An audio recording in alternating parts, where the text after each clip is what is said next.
Good morning. It's Friday, June 5th. Here's what we're working on. One person is dead following a shooting in a Brampton neighborhood. Police ramp up their patrols today on beaches in Niagara and Norfolk as students are expected to head for a beach day.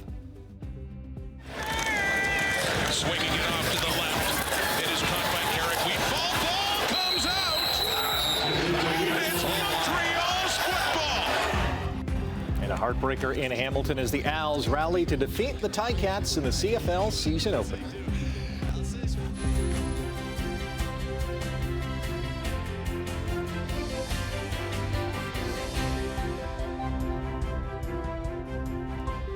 Anyone who was there or watching on TV or listening on the radio will have to relive the heartbreak this morning. We apologize in advance. And am I going to have to keep nudging you awake? Yes, please, just elbow me every once in a while. On about 2 hours of sleep? 3 hours sleep. 2.5 hours sleep. But who's counting? I feel your pain. It's Friday. Yeah, oh boy. I predict a nap in your future. Yes, that'd be accurate. But what a Friday this is going to be. That should help you feel better.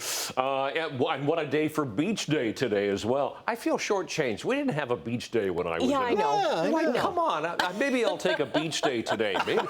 See you, Brian. Okay, bye. I'm going to go to the beach. Yeah, what a day today for beach. Sunshine and 31 degrees today is what it's going to be like. So breezes will be picking up as the day progresses, but 31, humidex of 32, and lovely sunshine for the day today. Well, but keep in mind, if you are going to be lounging on the beach today, sunscreen. Oh, definitely very high UV index for the day today.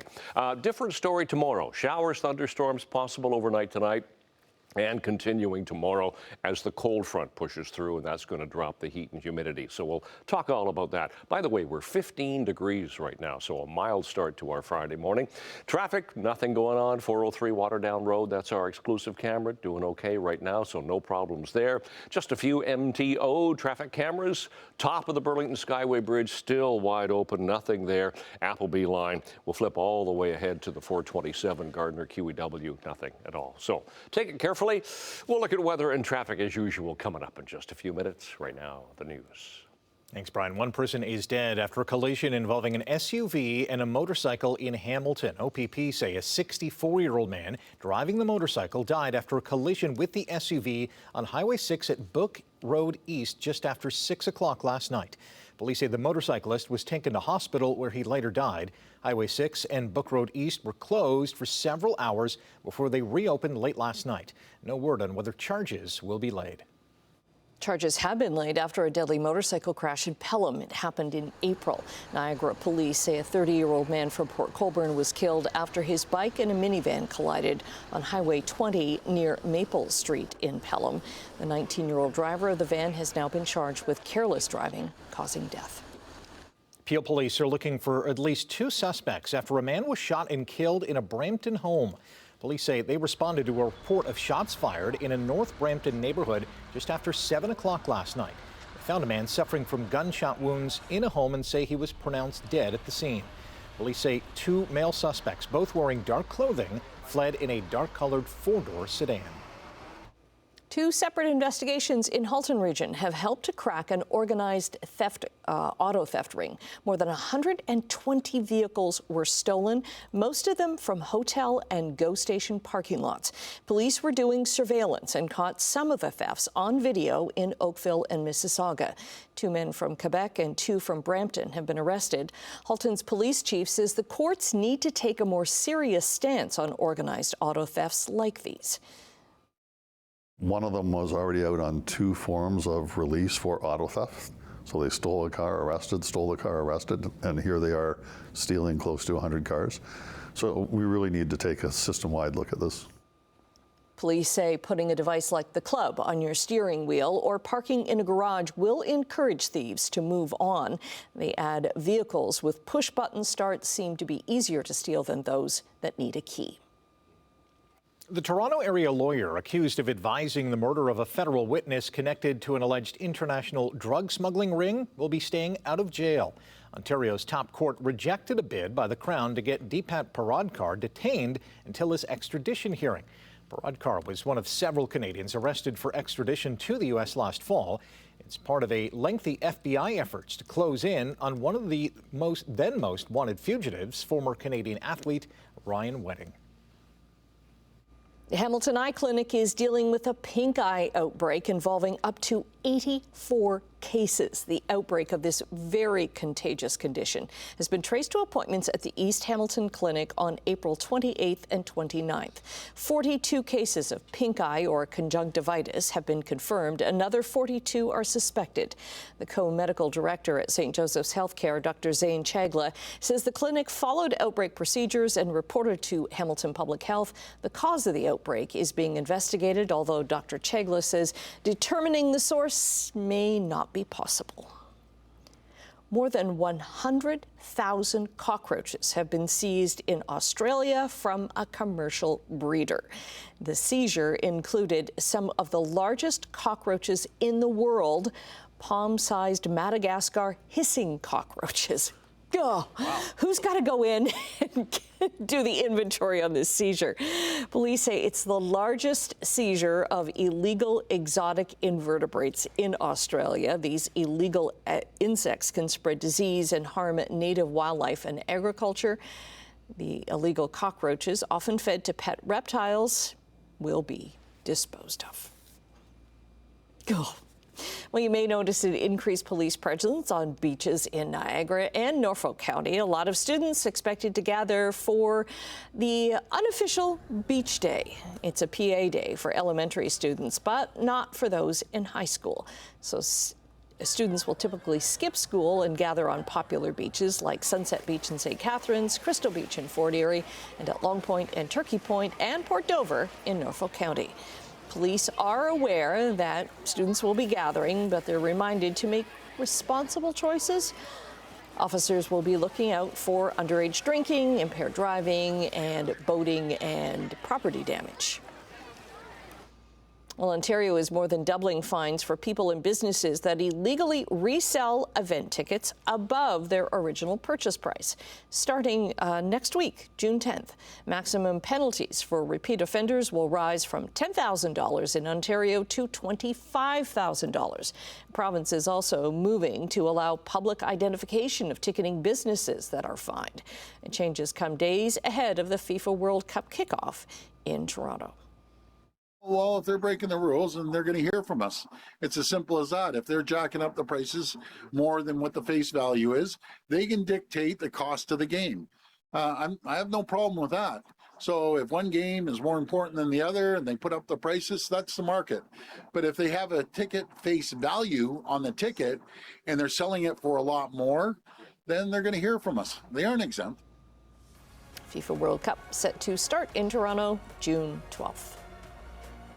Also in Toronto and involving FIFA, environmental advocates are condemning the soccer body's decision to ban reusable water bottles at stadiums, and they're urging the City of Toronto to push back against this policy.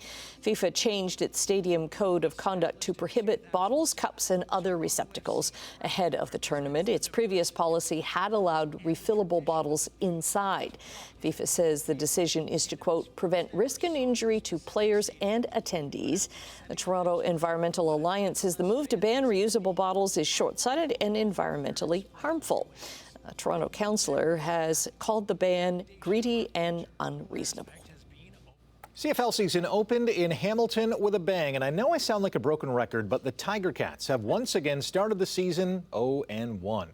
Who had third-string quarterback Jake Dolegala on their bingo card to score the first touchdown of the season? Well, the 6'7" quarterback ran for a 1-yard score in the first quarter to put Hamilton up 7-0. The Cats went up 24-10 midway through the third quarter, and Bo Levi Mitchell connected with newcomer Carrick Wheatfall, who used an acrobatic effort to get the ball across the goal line. But the defending East Division champs stormed back. Robert Kennedy III picked off Bo Levi Mitchell and returned the interception for a 54-yard score. Davis Alexander then found Tyson Philpott in the end zone for a slick TD, and we are tied at 24. Both teams would exchange field goals, sending us into overtime. Swinging it off to the left. It is caught by Carrick Wheatfall. Ball comes out. It's Montreal's football. On Hamilton's first possession in OT, Wheatfall fumbles and the Alouettes recover it. Shades of former Ticat Tim White's fumble in overtime last season in a loss against BC. That absolutely hurts. Moments later, Al's kicker Jose Maltos Diaz boots the game-winning field goal to give Montreal a 30-27 win over the Ticats, who have now lost 7 straight season-opening games. That wasn't all bad news for Hamilton football fans last night. Milt, do you know what's better than standing beside one Hall of Famer? What's that, Kate? 2 Hall of Famers. Brandon, on behalf of the CFL and the Canadian Football Hall of Fame, you will be inducted into the Canadian Football Hall of Fame this coming September. Legendary Ticats receiver returner Brandon Banks surprised to learn that he was elected to the Canadian Football Hall of Fame. Speedy B signed a special one-day contract yesterday to officially retire with the Cats, where he spent 8 seasons, scored the second most TDs in team history, and won the Most Outstanding Player award in 2019. The 4-time All-CFLer will be inducted into the Hall in Hamilton on September 17th. Along the half boards, and now it's Gostis pair. Carlson and Eichel, the penalty goes. Scores! Overtime winner! After losing the opening game of the Stanley Cup Final and falling behind 2-0 in Game 2, the Hurricanes got back on track. Seth Jarvis scored in overtime to give Carolina a 4-3 win over Vegas, tying the series at a game apiece. The third period included 4 goals being scored, another getting called off, even after John Tortorella used a coach's challenge because of goaltender interference. Game 3 is tomorrow night in Las Vegas. Blue Jays slammed the brakes on their 4-game losing streak, beating the Braves 7-2. Miles Straw had 2 of Toronto's 16 hits and drove in 3 runs. Making his MLB debut, rookie Chad Dallas and 5 other Toronto relievers allowed Atlanta to record just 4 hits last night. The Jays are back home tonight to host Baltimore. It's Murder Mystery Night at Bernie Arbor Stadium on Hamilton's East Mountain, where the 5-3 Cardinals host the 1-6 Toronto Maple Leafs in Canadian Baseball League action. It also marks the first time that former Major Leaguer and Leafs slugger Yasiel Puig will play in Hamilton. First pitch is at 7:35. All right, 6:12, it's Friday. Okay, 5th morning of June, another gorgeous start to our day here today. And it's going to be actually we can call this one a hot day because we'll get into the 30s and we'll have the sunshine. But I'll get into that coming up in a second. Traffic, 403, Waterdown Road area, doing okay. So no problems right there coming out of Hamilton. No problems in the Hamilton area. Link, Red Hill Valley Parkway, all doing fine. How about our other, some MTO traffic cameras? QEW 405, nothing happening there. We'll flip ahead to Grays Road in Stony Creek. So Toronto bound heading away from us. Let's go way ahead to east of Royal Windsor. That's right around the Ford plant. Lauren Park through Mississauga, all doing fine. Even the 403 at Credit View. Nope, nothing in the roads this morning.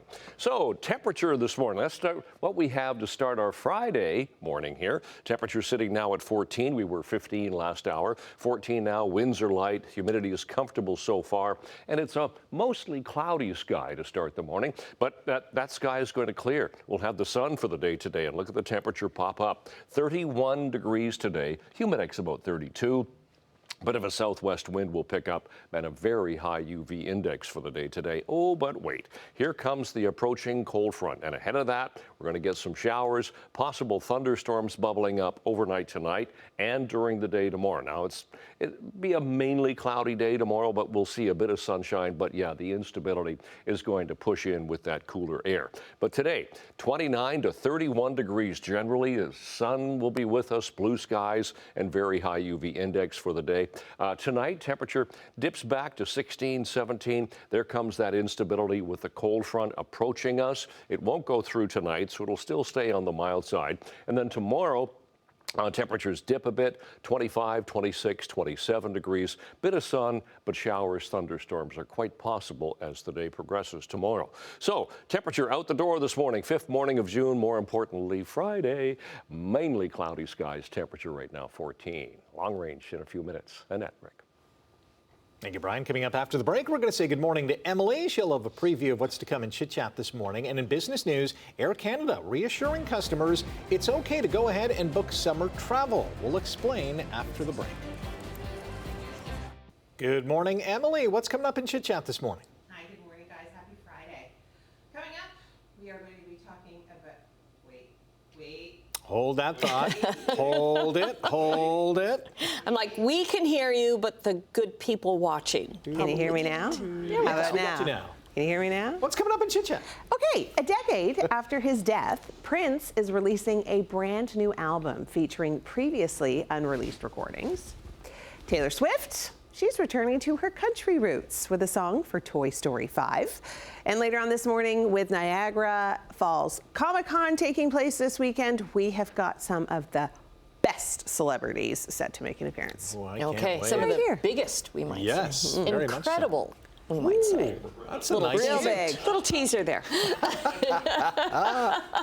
Thanks, Emily. To business news, and we'll start on the markets where the Canadian dollar climbing to just over 72 cents U.S. this morning. Gold is down $15 U.S. an ounce. Oil also down 94 cents to $92.12 U.S. a barrel.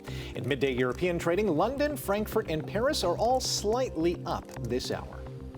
Asian markets were all down today, led by a large loss in Tokyo.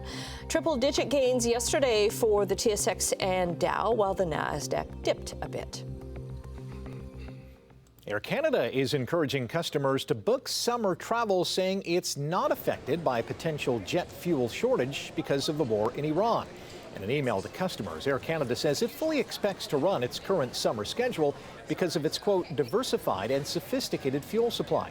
German-based airline Lufthansa says its fuel supply is also stable. The latest job numbers for Canada come out later this morning. They will be for the month of May.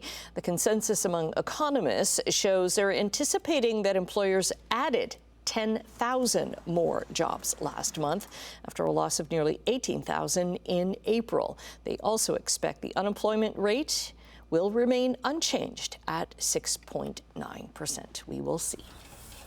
Thousands of baby bottles sold at Walmart have been recalled due to a potential choking hazard. The recall applies to 40,000 Tommy's Boone Nurse 8-ounce reusable baby bottles. They were sold in a 3-pack in pink tie-dye. The company says the outer plastic shell can peel and break apart, and the resulting loose pieces can pose a choking hazard. The company has received 135 reports of the outer shell bubbling or peeling off. No injuries have been reported. They were sold exclusively at Walmart and online from November 2025 through last month. Consumers should stop using the baby bottles and contact the company for either a store credit or a free replacement set of bottles. Researchers at Hamilton's McMaster University have discovered a promising new antibiotic that can kill some of the world's most dangerous drug-resistant bacteria. The compound, known as vancomycin, has been shown to be effective against pathogens including E. coli, Salmonella, and Klebsiella. Scientists say it works differently than any antibiotic currently used in medicine because it targets a previously unknown weakness in bacteria and could open the door to an entirely new class of treatments. The discovery is published in Nature, and it's the 4th major antibiotic breakthrough at McMaster through Professor Jerry Wright's lab in just over a year. That's pretty cool. That is amazing. All right, time for a quick timeout. Brian is going to be back with an update on your drive to work this morning and your 7-day forecast. Stay with us. Welcome to this Friday morning, June the 5th. A beautiful sunrise this morning. Sun coming up nicely. Temperature right now in Hamilton sitting at 14 degrees, 15 Toronto, 17 Grimsby, 19 into Mississauga. Skies will clear. There's a fair bit of cloud cover at the moment, but the skies will clear. We're looking at sun times for the day today, 5:41. Yeah, sun's been up for a while. It goes down at 8:56. Those are our seasonal temperatures. 23 for the daytime high and 11 for the overnight low. Records for today. By the way, we did not set a new daytime record yesterday. The old record was 29 from last year. We got to 28 degrees, and that was about it yesterday. So for school today, if you're going, 22 beach day, of course, 22 degrees for the first bell, 31 for after school with a humidex of 32, and sunshine will be with us throughout the day. So 17 tonight. Now tonight, the clouds and showers quite possible. That's because the approaching cold front triggers off the instability. And then tomorrow, the temperature will dip a bit. We'll hit 26, still a humidex of 31, but a mainly cloudy sky with some showers, possible thunderstorms. Again, lingering showers for Sunday, 26 degrees, sun and 25, then some clouds, but it gets milder, 28 and 29 by the middle of next week. That's your forecast. Annette, Rick. All right, thank you, Brian. Morning Live and Terra Greenhouses have teamed up to help your gardens grow. Have a gardening-related question you would like to ask? Now is your chance. So this week's question is from Barb in Burlington. She asks, how soon after bulb plants have finished blooming can I cut the green leaves off to make room for annual plantings? For newer gardeners, knowing how and when to cut a plant is one of the most intimidating aspects of gardening. I'm your garden pal, Chris from Terra, and here are my tips for cutting back your spring bulbs. Spring bulbs are pretty unique. All of the energy the plant needs to grow and thrive is packed into that single little bulb. And all of the energy that it took to create all these leaves and the beautiful flowers we enjoyed, well, we need to allow it time to go back into that bulb so that it can perform next year. One of my earliest flowering tulips is down here, and it's died back pretty significantly. Once these leaves have yellowed and gotten crispy, no problem, we can trim that. Over here, I've got some fritillaria, and it's sort of a borderline at this stage. The foliage has yellowed, which is great, but I'd like to wait for it to be a little bit farther died back before I remove it completely. So I'm actually going to take it about halfway and allow it to camouflage in with the rest of the plants in this garden so that it's not quite so unsightly. So the key takeaway here when it comes to spring bulbs, leave as much there as you can for as long as you can stand it. And as you become a more advanced gardener, consider planting other things around your bulbs so that as they fade, the other perennials and things around them start to really fill in. So you start to camouflage that fading foliage and it becomes less of an eyesore and a little bit easier to leave for longer. Submit your questions to chch.com/askagardener and your inquiry could be answered right here on Morning Live. Watch Friday mornings at 6:25 for more tips from gardening expert Chris Moretti.